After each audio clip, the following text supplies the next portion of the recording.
157 aircrafts ground हुए हैं, लेकिन हमारा हमसाया मुल्क इंडिया 100 बिलियन डॉलर्स की एक ऐसी मेगा डील कर रहा है जिसको लार्जेस्ट डील कहा जा रहा है, और जिसमें इंडिया 400 to 500 एयरक्राफ्ट्स खरीदेगा।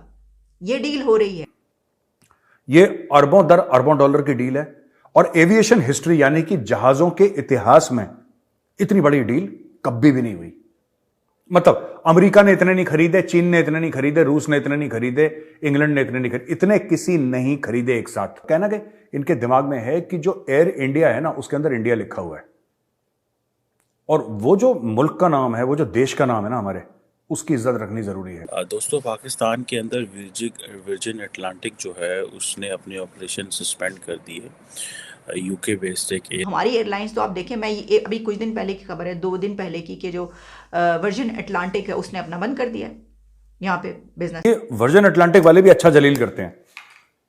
इन्होंने ये नहीं बोला कि हमने पाकिस्तान की सर्विसेज बंद कर दी, इन्होंने पहले बोला कि as we continue to ramp up our flying program in 2023, शुरुआत यहां से होती है, as we continue to ramp up, मतलब हम और देशों में तो बढ़ा रहे हैं, सिर्फ पाकिस्तान में हमने बंद कर दिया। देखिए, सिंगल हैंडेडली उन्होंने सारी गेम जो है वो बदल दी है।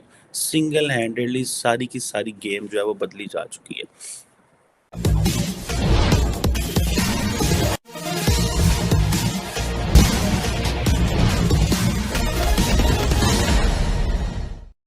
अमेरिकन एयरलाइंस का 2011 में बनाए गए विश्व रिकॉर्ड, जिसमें 460 एयरक्राफ्ट उसने खरीदे थे, उस रिकॉर्ड को तोड़ते हुए एयर इंडिया ने 540 एयरक्राफ्ट $100 बिलियन की लागत पर खरीदने का फैसला किया है, जो विश्व का एक रिकॉर्ड डील बताया जाता है।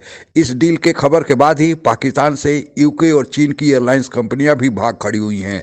आगे की कहानी सुनते हैं। ये अरबों दर अरबों डॉलर की डील है, और एविएशन हिस्ट्री यानी कि जहाजों के इतिहास में इतनी बड़ी डील कभी भी नहीं हुई। मतलब अमेरिका ने इतने नहीं खरीदे, चीन ने इतने नहीं खरीदे, रूस ने इतने नहीं खरीदे, इंग्लैंड ने इतने नहीं खरीदे, इतने किसी नहीं खरीदे एक साथ जितना एयर इंडिया ने खरीद दिए, टाटा ने खरीद दिए। ठीक है, इसमें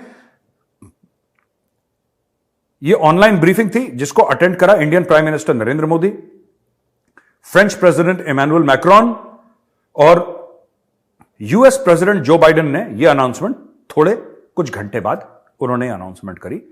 तो यह बहुत बड़ी बात है। देखिए, यह गेम चेंजर है। ऋषि सुनक ने, जो प्राइम मिनिस्टर हैं यूके के, ऋषि सुनक ने बोला है कि Air India Airbus landmark deal to create jobs, boost UK exports. ये कह रहे हैं कि हमें इनको ग्लोबल एयरलाइन बनाना है, we have to make this into a global airline. और ग्लोबल एयरलाइन के फिर सर्विस स्टैंडर्ड्स वैसे होते हैं जैसे अगर आप कभी एमिरेट्स में चले हों। देखिए, सिंगल हैंडेडली उन्होंने सारी गेम जो है वो बदल दी है। सिंगल हैंडेडली सारी की सारी गेम जो है वो बदली जा चुकी है। एक तरफ पाकिस्तान जो है वो डोमेस्टिकली अपनी सर्वाइवल की जंग लड़ रहा है, आईएमएफ से बिलियन डॉलर के लिए पैसे मांग रहा है, और दूसरी तरफ जो है वो हम रिक्वेस्ट कर रहे हैं कि यार हमारी मदद करें। हम अमेरिका को ये कॉल करके फ़ोन करके कह रहे हैं कि पायन साडा जो है ना, आईएमएफ को सानू पैसे लै देना। स्ट्रेटेजिक पार्टनरशिप की तो बात ही कोई नहीं है, चक्कर ही कोई नहीं है।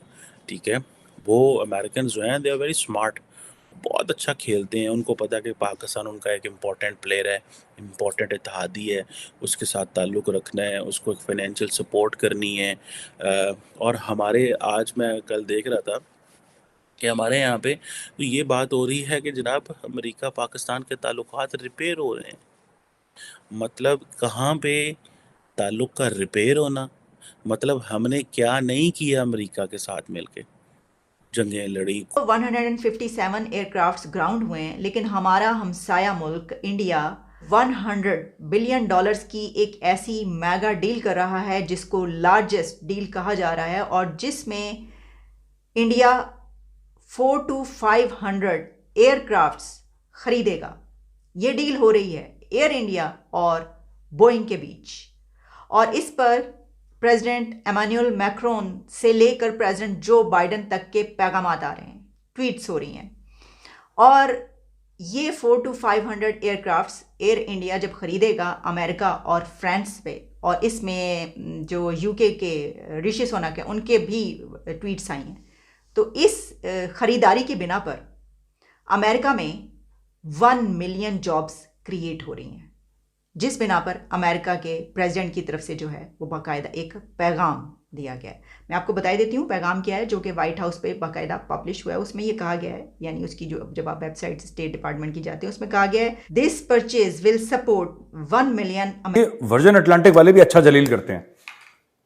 इन्होंने ये नहीं बोला कि हमने पाकिस्तान की सर्विसेज बंद कर दी, इन्होंने पहले बोला कि as we continue to ramp up our flying program in 2023, शुरुआत यहां से होती है, as we continue to ramp up, मतलब हम और देशों में तो बढ़ा रहे हैं, सिर्फ पाकिस्तान में हमने बंद कर दिया। दोस्तों, पाकिस्तान के अंदर वर्जिन अटलांटिक जो है उसने अपनी ऑपरेशन सस्पेंड कर दी है। यूके बेस्ड एक एयरलाइन है, और अगर मैं आपको बताता चलूँ कि बड़ी मुश्किल से पाकिस्तान ने इंटरनेशनल कम्युनिटी को, और पर्टिकुलरली जो हमारे वेस्टर्न इत्तेहादी हैं, ख़ासतौर पर ग्रेट ब्रिटेन को रिक्वेस्ट की थी कि ये जो वर्जिन अटलांटिक है या जो ब्रिटिश एयरलाइन है, इनको पाकिस्तान में लेके आएँ, क्योंकि बहुत ज़्यादा पाकिस्तानी जो हैं वो लंदन में रहते हैं या बहुत सारे और बरतानिया के इलाकों में रहते हैं, तो डायरेक्ट लाइन होनी चाहिए, एयरलाइन होनी चाहिए, वरना कतर से, यूएई से और बाकी जगहों से जाना पड़ता था। लेकिन ये इन्होंने ऑपरेशंस बंद कर दिए, और हुकूमत पाकिस्तान को कुछ बताया भी नहीं गया। और हुकूमत पाकिस्तान नॉर्मली आपको पता पसंद नहीं करती कि वो बताए कि ऐसा क्या। G20 की प्रेसिडेंसी भारत के पास है, तो जब G20 की प्रेसिडेंसी भारत के पास है, तो इस G20 की प्रेसिडेंसी में इंडिया अपना ग्लोबल स्टेचर इम्प्रूव करेगा, इंडिया बताएगा कि हम आपके साथ क्या कर सकते हैं, इकोनॉमी एंड ऑल दैट, और साथ में वो सानों भी जो है ना पड़ेगा। और हमारे लिए बात करने को कोई नहीं है, हमारे लिए बात करने को कोई नहीं है, हमारा केस रखने को कोई नहीं है। अभी हाल ही में जो कि मॉस्को में एक डायलॉग हुआ, ठीक है जी, अफ़गानिस्तान के हवाले से, पाकिस्तान को उन्होंने बुलाया, पाकिस्तान नहीं गया, ठीक है जी। लेकिन अगर आप टोटल उसमें देखें तो वो एक इंडिया लेड इनिशिएटिव था, इंडिया ने उस इनिशिएटिव को लीड किया, इंडिया उसको वो लेके चलना चाह रहा है। अब ये हमें ये समझना है कि Americans are very happy with this कि इंडिया अफ़गानिस्तान में चीज़ें अगर लीड करेगा, क्योंकि उनके पाकिस्तान से ताल्लुकात भी अच्छे हैं, उनके इंडिया से ताल्लुकात भी अच्छे हैं। वो नहीं चाहते कि Chinese and Russians they can play their role, और वो चाहेंगे कि अगर इंडिया अफ़गानिस्तान में चीज़ें लेके चल रहा है तो उसमें अमेरिकन इंटरेस्ट जो है उसको वॉच करें। लेकिन पाकिस्तान तो ऐसा कुछ नहीं कर सकता और कह सकता और करा सकता। सो ये मैं समझता हूँ कि ये इंडिया जो है उसने अपनी बेसिकली अपना एक जो एक स्ट्रेटेजिक इन्फ्लुएंस है वो ये है कि इंडिया को इतने जहाज़ वो ख़रीद रहा है, ये क्यों चाहिए? तो आप ये सोच सकते हैं कि उनको ये ज़रूरत है, यानी उनका कारोबार इतना बढ़ चुका है, उनकी दुनिया से इंटरेक्शन इतना हो चुका है कि उनको 400 से 500 नए एयरक्राफ्ट चाहिए, ये फ्लीट चाहिए उनको कि जिसकी बिना पर वो अपनी ज़रूरियात को पूरा कर सकें। अब यही तो बात है, पूरी दुनिया तो उनकी तरफ आ रही है। एक और बात आपको बता दूं, मैंने इससे पहले पाकिस्तान की खबरें आपके सामने रखी ना, अमेरिका की रखी।